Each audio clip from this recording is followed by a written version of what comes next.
Tamil Nadu CM Vijay నటి త్రిషపై అనుచిత వ్యాఖ్యలు చేసిన కేసులో డీఎంకే ఎమ్మెల్యే మాజీ మంత్రి అనితా రాధాకృష్ణన్ను పోలీసులు అరెస్టు చేశారు.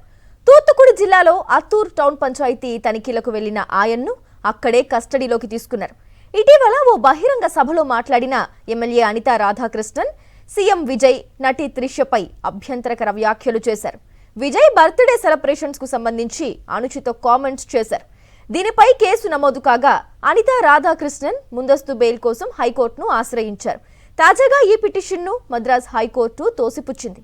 ముఖ్యమంత్రి హోదాలో ఉన్న వ్యక్తిని గౌరవించాల్సిన బాధ్యత అందరిపైన ఉందని స్పష్టం చేసింది. ముందస్తు బెయిల్ పిటిషన్ తిరస్కరణకు గురైన కాసేపటికే అనితా రాధాకృష్ణన్ను పోలీసులు కస్టడీలోకి తీసుకున్నారు.